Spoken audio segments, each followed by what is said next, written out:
Les deux MRC de Charlevoix ont récemment uni leurs forces pour organiser un événement de réflexion sociale au domaine forget de Saint-Irénée. Les labs créatiques, en fait, c'est une initiative qui vient du pôle des entreprises d'économie sociale de la capitale nationale, donc le pôle CN. À travers le Québec, l'ensemble des pôles ont reçu des sommes d'argent pour travailler des projets d'émergence, des projets à impact sociaux en économie sociale. Donc le pôle, la capitale nationale, a décidé de déployer des événements dans les MRC autour de la ville-centre. Donc, il y a 2 ans, le Lab Créatique, on était le premier Lab Créatique dans Charlevoix, un projet pilote. On était sur une thématique très large. Il y a plusieurs projets qui ont émergé de ça, qui sont entre autres présentés cette année. Donc, il y a des projets pilotes qui ont été faits comme ça dans Port-Neuf et sur la côte de Beaupré aussi par le pôle. Puis cette année, les MRC ont dit, nous, on aimerait ça en refaire un autre. On a des thématiques, dont l'habitation et l'alimentaire. On aimerait ça que le pôle, vous reveniez nous déployer un lab créatique, une formule qui était gagnante.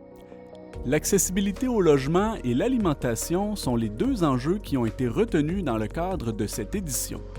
On a la thématique de l'habitation et de l'alimentation. Je te dirais que c'est des sujets qui sont à la chauds dans Charlevoix, mais qui sont aussi chauds globalement. C'est des façons que l'économie sociale ont de remplir ces besoins-là aussi. On pense aux coops d'habitation, des choses-là. C'est des sujets que la MRC nous avait demandé d'aborder aussi. Donc, on trouvait ça normal pour nous. Puis, on le voit dans les médias, c'est vraiment des sujets d'actualité. Puis nous, on offre une réponse, en tout cas, une méthode des fois alternative de réfléchir qui mène à des beaux projets collectifs. En fait, les gens se sont mobilisés pour aujourd'hui travailler sur l'enjeu de l'habitation abordable et collective. Donc, les gens étaient réunis autour de table sur des thématiques. Puis on les amenait, on avait des facilitateurs. Donc moi, par exemple, je suis à une table, puis on amenait les gens à réfléchir à des enjeux, comment on peut solutionner ces enjeux-là, dépendant des thématiques, puis à imaginer tranquillement un modèle d'affaires, donc un projet qui pourrait être réel, puis qui répondrait aux besoins qui sont identifiés puis priorisés par les gens autour de la table. L'usage de boîtes en carton a permis le déroulement d'un atelier de réflexion.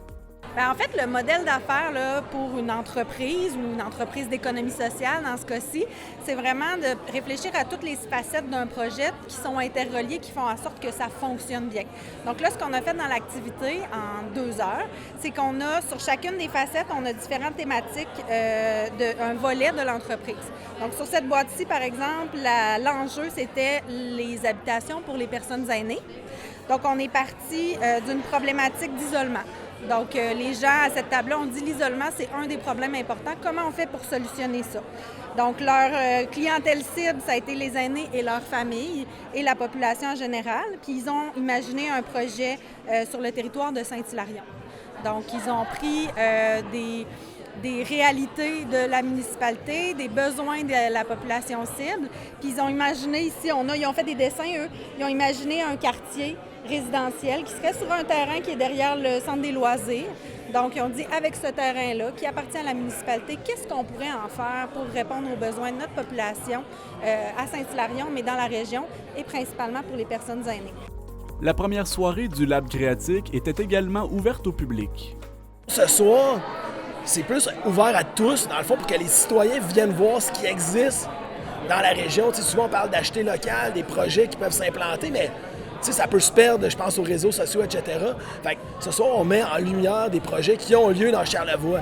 Philippe Hamel explique pourquoi, selon lui, les projets d'économie sociale devraient être davantage soutenus par la collectivité. Un projet collectif, c'est toujours plus lent. Moi, je dis plus lent à aboutir parce qu'il y a beaucoup de gens impliqués.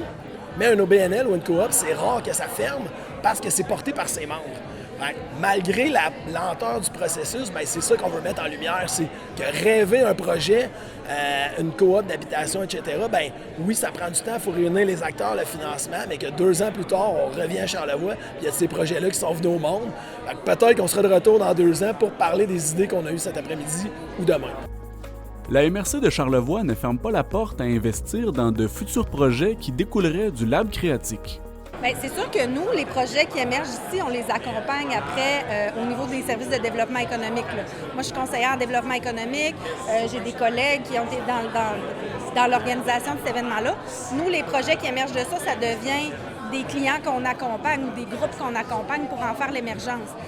Étant donné que c'est des projets qui sont ancrés dans des enjeux de la région, bien, généralement, nous, que ce soit dans notre appui technique ou dans nos sommes disponibles en financement, bien, si un projet concret nous est présenté, cadre dans nos programmes de financement, que ce soit du prêt ou de la subvention, c'est évidemment des choses qui peuvent être financées, là. Puis dans notre rôle aussi, on a beaucoup le référencement vers des partenaires clés. En habitation, c'est des projets quand même majeurs. Ça prend beaucoup d'autres partenaires. Donc, on en a plusieurs qui ont été invités au Lab Créatique avec qui on collabore.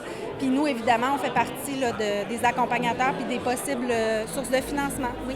Le Lab Créatique est un événement de concertation qui continue d'évoluer en fonction des besoins régionaux. Pour la première édition, qui a 2 ans, si je me souviens bien, ben c'était un autre modèle, puis c'était sur 4 jours. Donc, c'est une autre façon de fonctionner. Fait qu'on a décidé de s'inspirer un peu de cette façon de faire-là, mais étant donné que les enjeux sont quand même complexes, parce qu'on parle de l'habitation, fait que c'est des projets qui durent plusieurs années. Donc, on a décidé d'éclater le concept, puis de le faire sur plusieurs journées, mais étalé dans le temps. Donc, on a un premier rendez-vous là, puis il va y avoir un autre rendez-vous qui va se faire plus tard cet hiver. Puis dans le fond, ce qu'on a récolté aujourd'hui, dans le fond, on va pouvoir continuer le travail jusqu'au prochain événement qui va être différent selon un peu les besoins, les idées qui ont émergé aujourd'hui. Puis on va pouvoir, dans le fond, faire une suite, pousser encore plus loin les projets. Pour en apprendre davantage, la population est invitée à consulter le site Internet du pôle CN.